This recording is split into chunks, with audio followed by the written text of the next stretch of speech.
तो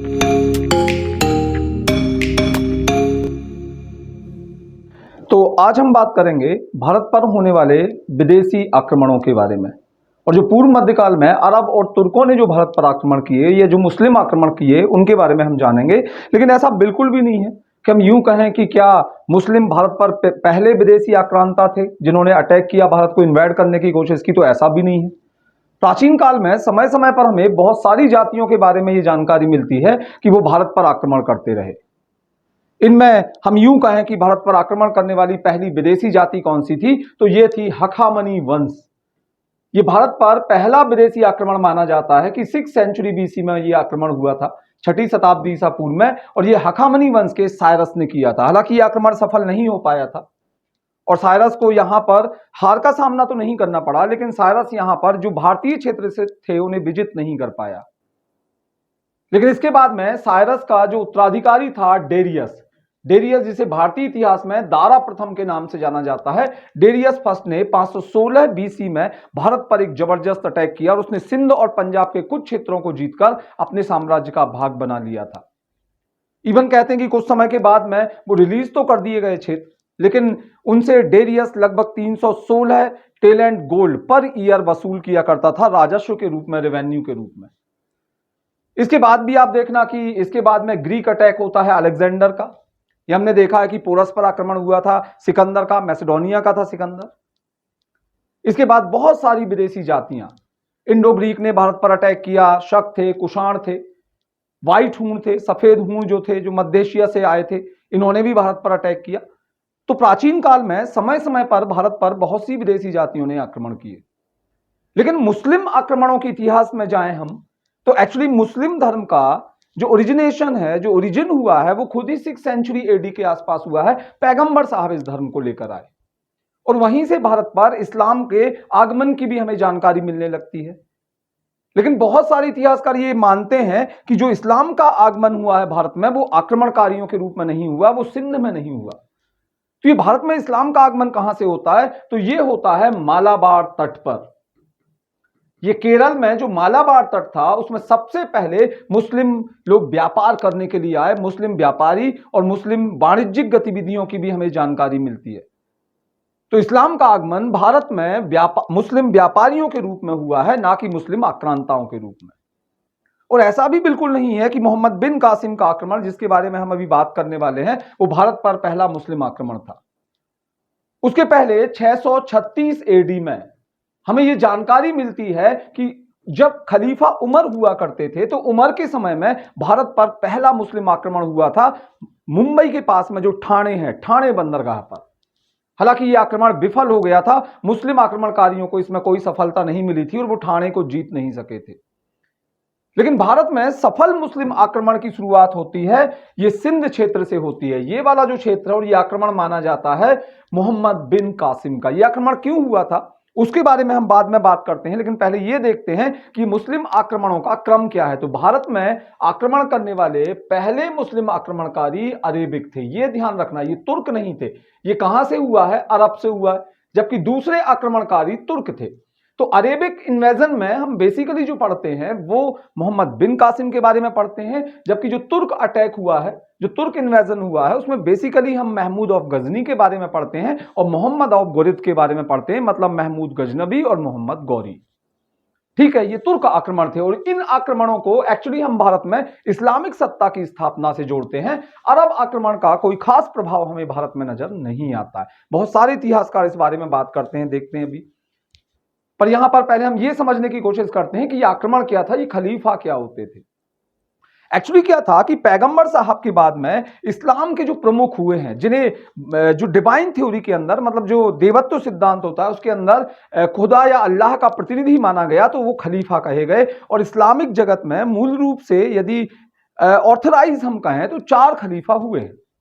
सबसे पहले अबू बकर हुए, कहा जाता है कि वो पैगंबर साहब के न केवल मित्र थे, संभवतः उनके चाचा भी थे। इसके बाद में उस्मान हुए, उमर हुए, इसके बाद अली हुए। लेकिन अली के बाद में खलीफा पद को लेकर थोड़ा सा संघर्ष, थोड़ा सा टेंशन हमें नजर आता है इस्लामिक जगत में, और खलीफा की पदवी कई पार्ट में डिवाइड हो जाती है। अलग अलग क्षेत्र में अलग अलग खलीफाओं ने रूल किया। तुर्किश खलीफा अलग हुआ करते थे, तो अब्बासी बगदादी खलीफा, जो उमैया खलीफा जिन्हें उमैयद कहा जाता था, तो ये उमैयद खलीफा कहलाते थे। तो इस पर्टिकुलर जो अरेबिक जगत था, अरेबिक जगत में उस समय उमैयद खलीफाओं का संप्रभुता थी या उनका राज था। मतलब इसमें होता क्या था कि यदि किसी क्षेत्र में कोई इस्लामिक राजा बनता है, इस्लाम के अंदर कोई सुल्तान का पद धारण करता है, तो उसे खलीफा से बाकायदा अपने आप को ऑथराइज कराना पड़ेगा। तो खलीफा के लिए उसे काफी गिफ्ट भेजना पड़ती थी, और बदले में जो खलीफा हुआ करते थे वो उन्हें मंसूर और खिल्लत भेजा करते थे। खिल्लत मतलब एक प्रकार का ये पहनावा होता था, लुक लाइक गाउन, जो बहुत गाउन पहनते थे ये सिल्क वाला, तो ये भेजा करते थे। और साथ में एक सर्टिफिकेट कि भाई हाँ आप इस क्षेत्र के सुल्तान, उन्हें टाइटल दिया जाता था सुल्तान का, और इसके बाद में वो एक लीगल ऑथराइज सुल्तान मान लिया जाता था उस क्षेत्र में, जो खलीफा द्वारा वैधानिक रूप से मान्यता प्राप्त था। वैसे इस प्रकार की मान्यता हम आगे पढ़ेंगे कि सबसे पहले गजनबी ने ली थी। गजनबी को दुनिया का पहला सुल्तान माना जाता है, पर सुल्तान शब्द का उसने प्रयोग किया था, पर यह वैधानिकता तो बहुत लंबे समय से चली आ रही थी। ठीक है, तो हमने कहा कि यहां पर कोई शासक बना होगा, श्रीलंका में कोई इस्लामिक शासक होगा, उसने सुल्तान, जो यहां के जो उमैयाद सुल्तान थे, तो उमैयाद सुल्तान के पास कुछ गिफ्ट भेजे होंगे, और वो गिफ्ट लेकर जब कोई जहाज यहां अरब सागर में जा रहा था, तो अरब सागर के जो पायरेट्स थे सिंध के पास में, यहां पर एक बहुत महत्वपूर्ण बंदरगाह हुआ करता था जिसे देवल बंदरगाह कहा जाता था। तो देवल बंदरगाह पर कुछ पायरेट्स ने, जो समुद्री डकैत थे, उन्होंने वो जहाज को लूट लिया। इससे उस समय जो उमैयाद खलीफा थे, जिनका नाम वालिद था, ध्यान रखिएगा यहां पे खलीफा, अरेबिक जो खलीफा हैं, उमैयाद खलीफा हैं, वो वालिद थे उस समय, और वालिद फर्स्ट। और वालिद फर्स्ट ने क्या किया कि उन्हें ये नागवार गुजरा, उन्हें ये बुरा लगा, और उन्होंने जो सिंध के, चूंकि ये लूटपाट हुआ था सिंध के एरिया में, तो यहां जो लगा हुआ पार्ट था ईरान का, तो यहां पर कहा जाता है कि ईरान का उस समय जो गवर्नर था वो अल हज्जाज था। तो अल हज्जाज ने अपने आप को रिकॉग्नाइज्ड कराया था खलीफा से, दैट्स वाई कि अल हज्जाज की जिम्मेदारी थी कि वो इसका पता लगाए। तो खलीफा द्वारा अल हज्जाज को निर्देशित किया गया इस घटना के बारे में कि वो पता लगाए और जो भी गिफ्ट है वो वापस लेकर आए। कहते हैं कि अल हज्जाज ने इसका उत्तरदायित्व तो सिंध के राजा पर थोप दिया। अब थोड़ा सा हम सिंध की हिस्ट्री देख लेते हैं। सिंध बेसिकली था क्या? एक्चुअली जब यहां ईरान में इस्लाम धर्म आया, तो यहां जो पर्सियन लोग थे, तो उनके ऊपर अत्याचार होने लगे। उन्हें मजबूर किया गया कि वो पर्सियन जो रिलीजन है, तो वो रिलीजन मुस्लिम रिलीजन अडॉप्ट कर ले। जब उन्हें प्रेशराइज किया गया, तो वो कुछ सिंध की तरफ भाग गए और कुछ गुजरात की तरफ भाग गए, और यहां सिंध में एक एनार्की जैसी स्थिति बन गई। और यहां पे एक शूद्र राजा हुआ करता था, राय वंश का, राय साहसी जिसे कहा जाता था, एक शूद्र राजाओं का शासन था। तो इस स्थिति का फायदा उठा के वहां पर एक चच नाम के व्यक्ति ने, जो ब्राह्मण वंशी था, इस क्षेत्र में एक शक्तिशाली ब्राह्मण साम्राज्य की स्थापना की, जिसे चच वंश के नाम से जाना गया। ये एक ब्राह्मण वंश था, ध्यान रखिएगा। शक्तिशाली शासक कहे गए, बड़े स्ट्रांगली ये रूल कर रहे थे यहां पर। और इनकी जो राजधानी थी वो थी आलौर।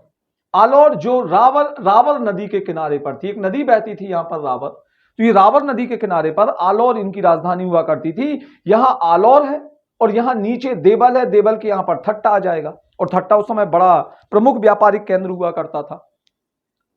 देवल बंदरगाह कराची के पास में मान सकते हैं, ये बिल्कुल कराची के पास में था। अब होता क्या है कि अल हज्जाज ने उस समय, चच तो अब था नहीं, तो चच का जो वंशज था, चच का जो लड़का था दाहिर, तो दाहिर वहां पर इस क्षेत्र में शासन कर रहा था। तो यहां पर शासन किसका है? दाहिर।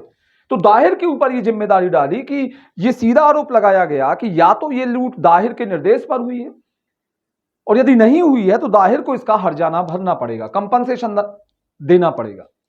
लेकिन दाहिर ने ऐसी किसी भी शर्त को मानने से इनकार कर दिया। तो कहा जाता है कि जो अल हज्जाज था, अल हज्जाज ने अपने 17 वर्षीय सेनापति, जो उसका दामाद भी था, मोहम्मद बिन कासिम, उसके नेतृत्व में एक बड़ी सेना सिंध पर आक्रमण के लिए भेजी।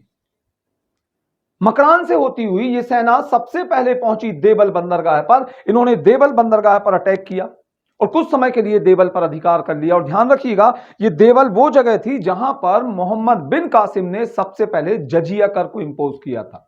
जजिया कर, ये हालांकि शरीयत जजिया को मान्यता नहीं देती। शरीयत में जो 4 जो टैक्स थे, जो कर थे, वर्णित हैं, उनमें जजिया का उल्लेख नहीं है, लेकिन ऐसा माना जाता है कि जो गैर मुसलमान हुआ करते थे उन पर यह कर लगाया जाता था। एक सोशल सिक्योरिटी टैक्स के रूप में इसकी वसूली की जाती थी। थोड़ा सा डिस्प्यूट है, ये मैटर डिस्प्यूटेड है एक्चुअली, इस बात को लेकर डिस्प्यूट है कि whether it is a religious tax और अ सोशल सिक्योरिटी टैक्स। ठीक है, जो भी हो, पर भारत में जजिया लगाने वाला, इस देवल क्षेत्र में जजिया लगाने वाला पहला जो इस्लामिक सुल्तान था, पहला जो मुस्लिम सुल्तान था, वो मोहम्मद बिन कासिम ही माना जाता है। इसी ने इंट्रोड्यूस किया है भारत में जजिया का। जजिया की भी कहानी रही है, ध्यान रखिएगा। ठीक है, इसने जजिया लगा दिया, इसके बाद तो लगभग सभी मुस्लिम शासकों ने इस जजिया को अपने राज्य में कंटिन्यू किया। मोहम्मद कुतुबुद्दीन ऐबक, उसके टाइम पर भी जजिया रहा, पूरे सल्तनत में जजिया हमें देखने को मिला। पर इनिशियली जजिया से कुछ लोगों को मुक्त रखा गया था, उनके ऊपर जजिया इंपोज नहीं किया जाता था। लाइक हमने कहा कि ब्राह्मणों पर जजिया नहीं लगता था, महिलाओं पर जजिया नहीं लगता था, बच्चों पर, भिखारियों पर, इन्हें जजिया के दायरे से मुक्त किया गया था। पर एक शासक हुआ है फिरोज शाह तुगलक। फिरोज शाह तुगलक ने ब्राह्मणों पर भी जजिया लगा दिया था। लेकिन कुछ ऐसे शासक भी रहे जिन्होंने मुस्लिम शासक जिन्होंने भारत में जजिया कर को हटा लिया था, या उनके जो रीजनल किंगडम्स थे, जो क्षेत्रीय उनके राज्य थे, तो उन्होंने वहां पर जजिया को हटा दिया था। तो भारत का पहला मुस्लिम शासक किसी क्षेत्र का जिसने अपने राज्य से जजिया हटा दिया था, उसका नाम था अलाउद्दीन हसन बहमन शाह, और इसे हसन गंगू के नाम से जाना जाता है। मोहम्मद बिन तुगलक के समय में इसने बहमनी साम्राज्य की स्थापना की थी। ये भारत का पहला मुस्लिम शासक है जिसने जजिया हटा दिया था। इसके बाद में जजिया हटाने वालों में दूसरा नाम आता है कश्मीर का राजा जैनुल आबेदीन, उसने भी जजिया हटा दिया था। फिर अकबर ने, आपको पता होगा 1564 में अकबर ने जजिया को हटा लिया था, लेकिन 1575 में उसने फिर से जजिया इंपोज कर दिया था। फरुख सियर ने कुछ समय के लिए जजिया हटा लिया था, जहांदर शाह ने भी हटाया था जजिया, पर भारत में जजिया पूरी तरह से हट गया था। एक ऐसा मुगल शासक था जिसने भारत से पूरी तरह से जजिया हटा लिया था, वो था मोहम्मद शाह रंगीला। तो ये जजिया की अपनी कहानी थी। पर चलिए उसको हम छोड़ते हैं, हम चलते हैं कि देवल में ये जजिया, देवल वाले क्षेत्र में ये जजिया कर सबसे पहले इंट्रोड्यूस किया भारत में मोहम्मद बिन कासिम ने। इसके बाद मोहम्मद बिन कासिम ने अटैक किया रावर पर। रावर का जो फोर्ट था, मतलब सीधा सीधा उसका अटैक जो हुआ था वो आलौर पर हुआ था, जो राजधानी थी उस समय दाहिर की। कहते हैं कि दाहिर बहादुरी के साथ लड़ा। इस युद्ध को इतिहास में रावर के युद्ध के नाम से जाना जाता है, क्योंकि रावर नदी के किनारे लड़ा गया था। दाहिर की इसमें मौत हो गई। कासिम इसके बाद में जो दाहिर का किला था तो उस पर अटैक किया। कहते हैं कि जो रानी बाई थी उन्होंने बड़ी बहादुरी के साथ, जो उसकी विधवा थी दाहिर की, बड़ी बहादुरी के साथ उन्होंने रावर के किले की रक्षा का प्रयास किया। उन्होंने लड़ाई भी लड़ी, लेकिन अंततः उन्हें हार का सामना करना पड़ा और उन्होंने अपने सतत्व की रक्षा के लिए अपनी दासियों के साथ में जौहर कर लिया था। यहां पर एक और इंपॉर्टेंट फैक्ट आपको ध्यान रखना है कि यह भारत में जौहर प्रथा का पहला एग्जाम्पल। जौहर के बहुत सारे एग्जाम्पल्स आपको देखने को मिलेंगे, और जो मोस्ट फेमस जौहर जो माना जाता है वो चित्तौड़गढ़ का रानी पद्मिनी का माना जाता है, पर भारत में जो पहला जौहर है वो रानी बाई का माना जाता है। ठीक है, इसके बाद में मोहम्मद बिन कासिम इसके बाद आगे बढ़ता है और वो मुल्तान पहुंचता है। कहते हैं कि मुल्तान में उसने इतनी लूटपाट की थी, उसे इतना सोना मिला था मुल्तान से, कि उसने मुल्तान का नाम बदलकर ही गोल्डन सिटी कर दिया था, सोने का शहर। और इस तरह से लगभग 1.5 साल तक सिंध के क्षेत्र में रहा है मोहम्मद बिन कासिम। पर यह भी कहा जाता है कि मोहम्मद बिन कासिम महज 17 साल की उम्र में इसने अटैक किया था, ध्यान रखिएगा, सिंध को जीत लिया था। और यहां पर एक टाइप से देखें तो कुछ समय के लिए जो मुस्लिम प्रभुसत्ता है वो स्थापित हो गई। हम कह रहे हैं कि ये जो अटैक हुआ है इसका उल्लेख हमें कहां मिलता है, कौन से ऑथेंटिक सोर्सेज हैं, क्या लिटरेरी सोर्सेज हैं, या कुछ हमने कहा कि कुछ इंस्क्रिप्शन है, कुछ अभिलेख हैं जिनसे ये जानकारी मिलती है। तो इसकी जानकारी हमें केवल साहित्यिक स्रोतों से मिलती है। एक्चुअली जब यहां पर मोहम्मद बिन कासिम रहा था तो उसका एक अज्ञात सैनिक था, अब उसका नाम तो नहीं मिलता, और उस अज्ञात सैनिक ने एक बुक लिखी है चचनामा। और ये चचनामा एक्चुअली इन ब्राह्मण राजाओं के ऊपर लिखी गई, चच के बारे में लिखी गई है कि चच ने किस तरह से अपने भाई को रिप्लेस करके गद्दी हासिल की, फिर इसके बाद में फाइट करके गद्दी हासिल की। इसके बाद में जो दाहिर था, दाहिर का ब्रदर था, उनके बीच में कॉन्फ्लिक्ट हुए। तो ये पूरी की पूरी चचवंश के राजाओं पर, उनके उत्तराधिकारियों पर लिखी गई किताब चचनामा में है। मूल रूप से ये अरबी भाषा में लिखी गई है, अरेबिक लैंग्वेज में लिखी गई है। ये चचनामा का बाद में बहुत सारी भाषाओं में अनुवाद हुआ। कहते हैं कि नासिरुद्दीन कुबाचा, जो कभी सिंध का गवर्नर हुआ करता था, राजा हुआ करता था, और किसी समय मोहम्मद गौरी का दास भी हुआ करता था, तो उसके समय में अबू बकर कूफी ने इसका फारसी भाषा में अनुवाद किया था। तो अबू बकर कूफी एक्चुअली इस किताब के रचयिता नहीं है, वो ट्रांसलेटर है। उन्होंने केवल अनुवाद किया है अरेबिक से किस भाषा में? फारसी भाषा में।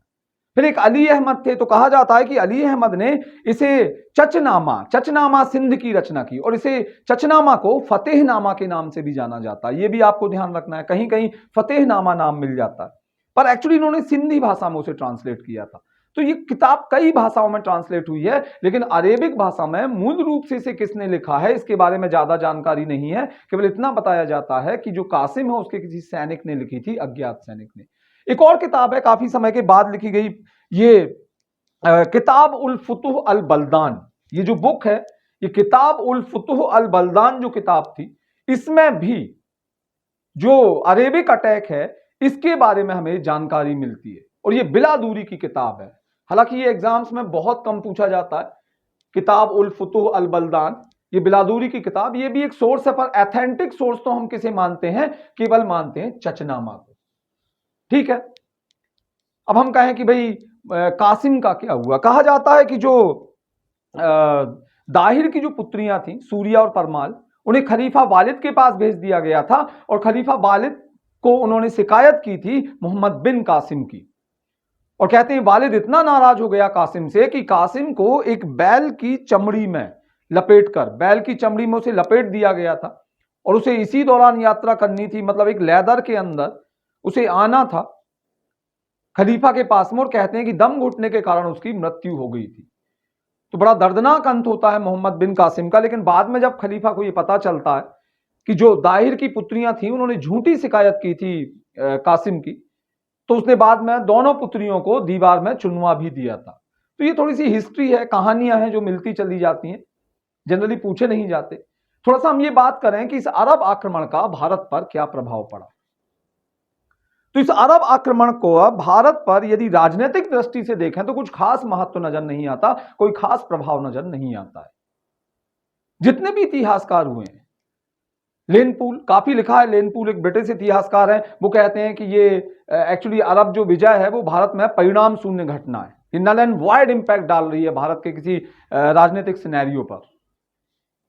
तो उसे परिणाम निरपेक्ष बोल दिया। बुलजलेहेग भी इसी तरह की बात करते हैं कि जो सिंध विजय है अरबों की, वो एक आकस्मिक घटना है, कोई हमें खास पॉलिटिकल इंपैक्ट इसका नजर नहीं आता है। लेकिन सांस्कृतिक दृष्टि से देखा जाए तो इस अरब विजय ने बहुत सारे जो सांस्कृतिक आदान प्रदान का जो मार्ग है इस्लाम और हिंदुओं के बीच में, वो प्रशस्त किया है। कैसे हम माने? सबसे पहले तो अरब काफी जिज्ञासु होते हैं, और अरब जब यहां आए तो उन्होंने काफी कुछ सीखा। विशेषकर उन्होंने भारतीय जो मैथमेटिक्स था, मैथ था, ज्योमेट्री के जो रूल्स थे, ज्यामिति के जो सिद्धांत थे, वो यहां से सीख कर गए। और आप देखिएगा कि उन्होंने स्क्वायर रूट निकालना, ये इंडियंस ने डेवलप किया था कि कैसे हम स्क्वायर रूट निकालते हैं, कैसे हम क्यूब रूट निकालते हैं। जो डेसिमल सिस्टम था हमारा, वो ये सीख के गए। शून्य जो अंक था वो सीख के गए, मतलब वर्गमूल निकालना, घनमूल निकालना, जो दशमलव पद्धति है, जो शून्य है, उन सब की जानकारी अरबों को हमसे ही हुई। यहां शून्य का तो थोड़ा सा मैं बता दूं कि जो शून्य है एक नंबर है, ये शून्य, अदरवाइज ये बहुत बड़ी फिलॉसफी है, ध्यान रखिएगा। शून्य जो है, कहा जाता है इसका जो पहला उल्लेख है वो यजुर्वेद में हुआ है। वेदों में भी कौन से वेद में उल्लेखित है? ये यजुर्वेद में शून्य का पहली बार उल्लेख हुआ है। लेकिन कुछ लोग ये कहते हैं कि शून्य का जो आविष्कार है वो आर्यभट्ट ने किया था। ठीक है, शून्य आर्यभट्ट लेके आए।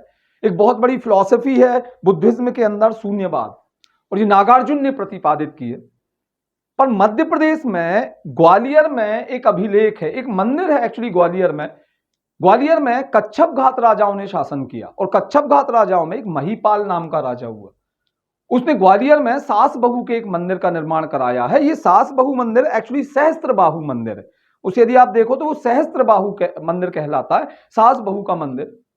और ये चतुर्भुज मंदिर के नाम से भी जाना जाता है। चतुर्भुज मतलब ये मंदिर एक्चुअली विष्णु को समर्पित है, भगवान विष्णु को। और इसी मंदिर की एक दीवार पर शून्य का उल्लेख मिलता है। मतलब यदि कभी आ गया कि शून्य का उल्लेख किस अभिलेख में हुआ है, तो ये ग्वालियर अभिलेख बोल सकते हैं आप, या सास बहू अभिलेख बोल सकते हैं, जहां पर इसका उल्लेख किया गया है।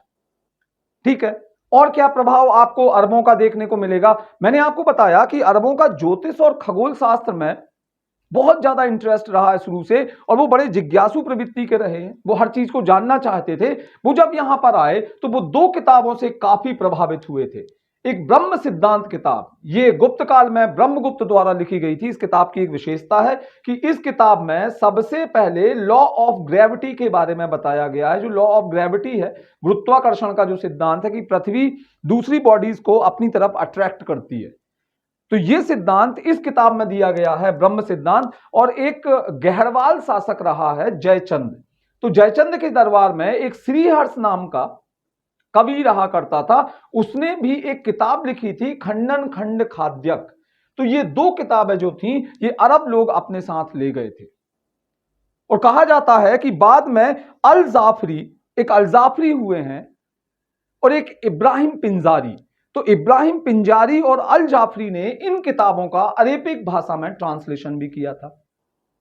कुछ लोग ये भी कहते हैं कि इसी समय में जो पंचतंत्र नाम की किताब थी, विष्णु गुप्ता ने ये किताब लिखी थी, विष्णु शर्मा ने ये किताब लिखी थी गुप्त काल में। और कहा जाता है कि इस किताब का जो अरेबिक ट्रांसलेशन है वो भी अरबों ने ही किया था, और इसका नाम था कलीला एवं दिमन्ना। ध्यान रखना, ये जो कलीला और दिमन्ना है, ये पंचतंत्र का क्या है, अरेबिक ट्रांसलेशन। और ये किया था इब्न उल मुकफ्फा ने, एक मुस्लिम जो राइटर रहे हैं इब्न उल मुकफ्फा। तो इब्न उल मुकफ्फा ने कलीला और दिमना लिखा, और ये किसका ट्रांसलेशन है, ये अरेबिक ट्रांसलेशन ऑफ पंचतंत्र है। ये एक हमें इंपैक्ट नजर आया। देखिए कितने सारे जो भारतीय जो लिटरेरी सोर्सेस थे, जो लिटरेचर था, उसका कितना अनुवाद किया इन लोगों ने। जो कलीला और दिमन्ना है, बाद में जाके कहा जाता है कि अकबर एक ऐसा शासक हुआ है मुगल एज में जिसने जो संस्कृत या अन्य जो रीजनल लैंग्वेजेस की जो लिटरेचर था, उसके पर्सियन ट्रांसलेशन के लिए, फारसी अनुवाद के लिए एक अलग से विभाग ही स्थापित कर दिया, ट्रांसलेशन डिपार्टमेंट। और उसका जो हेड बनाया था, उसका जो डायरेक्टर बनाया था, वो अबुल फैजी को बनाया था। फैजी जो अबुल फजल का भाई था, ट्विन ब्रदर था, तो फैजी उसका डायरेक्टर बना था। और उसी के डायरेक्शन में सभी जो संस्कृत या अरेब जो अवधी या दूसरी लैंग्वेजेस की जो बुक थी, तो उनका पर्सिया में ट्रांसलेशन होता था, पर्सियन में। बाद में ये कलीला और दिमन्ना का जो पर्सियन ट्रांसलेशन है वो कहलाता है अनवर एस सुहेली। इसे क्या बोला जाता है, अनवर एस सुहेली। और ये किया था अकबर के काल में अबुल फजल ने। तो ध्यान रखिएगा, जो पंचतंत्र का अरेबिक ट्रांसलेशन है वो कलीला और दिमन्ना है, और ये इब्न उल मुकफ्फा ने किया है। और जो अनवर ए सुहेली है, ये पंचतंत्र का फारसी अनुवाद है, पर्सियन ट्रांसलेशन है, जो अबुल फजल ने किया।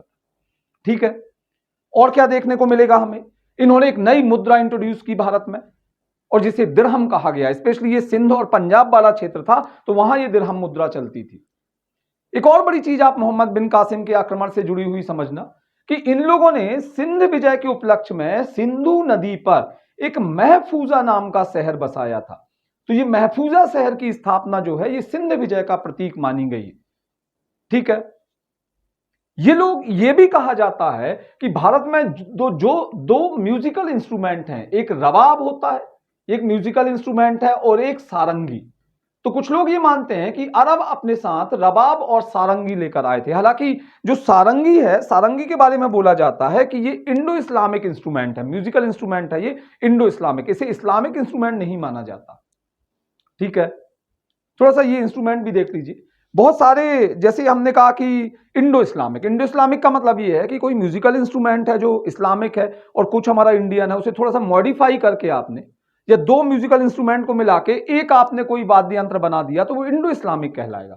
अब कुछ इंपॉर्टेंट मैं इसके एग्जाम्पल दे रहा हूं, लाइक जो इंडो इस्लामिक म्यूजिकल इंस्ट्रूमेंट है उनमें एक सारंगी आ जाएगा, ठीक, एक सितार आएगा। सितार जो है ये एक्चुअली बनाया था अमीर खुसरो ने, और अमीर खुसरो ने क्या किया था कि जो इंडियन एक म्यूजिकल इंस्ट्रूमेंट था वीणा, तो वो वीणा को, जो उनका पर्सियन तंबूरा चलता था, तो पर्सियन तंबूरों के साथ मिलाकर इन्होंने क्या बना दिया, इन्होंने सितार बना दिया। तो सितार भी एक इंडो इस्लामिक इंस्ट्रूमेंट। इसके बाद तबला, हमारे यहां इंडियन एक इंस्ट्रूमेंट चलता था मृदंग, तो मृदंग को थोड़ा सा मॉडिफाई करके अमीर खुसरो ने क्या बना दिया, तबला बना दिया। अमीर खुसरो ये कव्वाली के जनक भी कहे गए, उर्दू के भी जनक माने जाते हैं। ये सब वही लेके आए थे, पढ़ेंगे अपन आगे मेडाइवल हिस्ट्री में। तो ये कुछ इंस्ट्रूमेंट हैं, लाइक सारंगी है, लाइक सितार है, लाइक तबला है, ये सब म्यूजिकल इंस्ट्रूमेंट है इंडो इस्लामिक। लेकिन शहनाई जो है ये कंप्लीट एक इस्लामिक म्यूजिकल इंस्ट्रूमेंट माना जाता है। शहनाई जो है ये इस्लाम से भारत में आया है, मुसलमानों द्वारा सबसे पहले इंट्रोड्यूस कराया गया था भारत में। तो ठीक है, ये रबाब और सारंगी नाम के जो म्यूजिकल इंस्ट्रूमेंट है वो इंट्रोड्यूस किए। इसके अलावा और क्या देखने को मिलेगा, तो भारत में जो खजूर की खेती है वो इन्हीं लोगों ने प्रारंभ कराई। हम परिचित नहीं थे खजूर की खेती से। और कुछ लोग तो ये भी मानते हैं कि ऊंटों का जो कैमल्स का डोमेस्टिकेशन है वो इन लोगों ने ही भारत में स्टार्ट कराया था, मतलब ऊंटों का पालना, ऊंट पालन, तो ये भी इन्होंने स्टार्ट कराया। इसके बाद में जो अमीर खुसरो हैं, तो अमीर खुसरो ने एक बुक है अमीर खुसरो की, ध्यान रखिएगा, खजाइन उल फुतुह। खजाइन उल फुतुह ये किताब लिखी है, हालांकि ये बाद की है काफी। अलाउद्दीन खलजी के वो चीफ कोर्टियर थे, कोर्टियर जो पोएट थे वो माने गए हैं, और उन्होंने एक किताब लिखी है अलाउद्दीन खिलजी की विजयों पर, खजाइन उल फुतुह। तो वो खजाइन उल फुतुह में लिखते हैं कि जब भारत में अरेबिक लोगों ने अटैक किया तो अरेबिक लोग यहां से सीख कर गए एक खेल, या हम यूं कहें कि सिखा कर गए। एक्चुअली अमीर खुसरो कहते हैं सिखा कर गए। और ये खेल कौन सा था, ये खेल था शतरंज। तो अमीर खुसरो का ये कहना है कि एक्चुअली शतरंज जो है वो अरेबिक लोग लेकर आए, कहां, भारत में, और इसे भारत में काफी लोकप्रियता मिली, चतुरंग के नाम से जाना गया। तो कभी क्वेश्चन आ गया वो कौन सी बुक है जिसमें शतरंज के खेल के बारे में डिस्क्रिप्शन मिलता है, काफी डिटेल दिया है उन्होंने, तो ये है खजाइन उल फुतुह। तो ये तो चलिए थोड़ा सा कंट्रोवर्शियल है कि शतरंज का खेल हम दुनिया में लेके गए या अरेबिक लोगों से हमने सीखा। अबुल फजल ये भी अमीर खुसरो अपनी खजाइन उल फुतुह में ये भी लिखते हैं कि एक खगोल शास्त्री था अबू मासर। तो अबू मासर लगभग 10 साल तक बनारस में रहा था और उसने एस्ट्रोलॉजी और एस्ट्रोनॉमी के ऊपर काफी काम किया, काफी उसने नॉलेज यहां पर एक्वायर किया था बनारस में रह के, खगोल शास्त्र और ज्योतिष शास्त्र के ऊपर। और अल्टीमेटली हम ये कहें कि भाई सिंध विजय का कोई पॉलिटिकल इंपैक्ट वो हमें कुछ ज्यादा नजर नहीं आता है। एक और चीज ध्यान रखना कि भारत में जब सिंध क्षेत्र में इस्लामिक सत्ता की स्थापना हुई, भले ही कुछ समय के लिए हुई, तो उन्होंने अपनी इस्लामिक राजधानी सिंध में बनाई थी मंसूरा। तो ये मंसूरा क्या रही, उनकी राजधानी रही। अभी मैंने मलफूजा शहर के बारे में बताया था। मोहम्मद बिन कासिम पहला मुस्लिम ऐसा शासक था जिसने बहुसंख्यक ब्राह्मणों को अपनी सेना में नियुक्त किया था, मतलब उसकी सेना में हिंदू भी रहा करते थे। तो यदि ये क्वेश्चन आता है तो ये भी आपको डील करना, ठीक है। नेक्स्ट लेक्चर में अब हम बात करेंगे तुर्क आक्रमण की। तो जो महमूद ऑफ गजनी है उसके आक्रमण के बारे में हम पढ़ेंगे।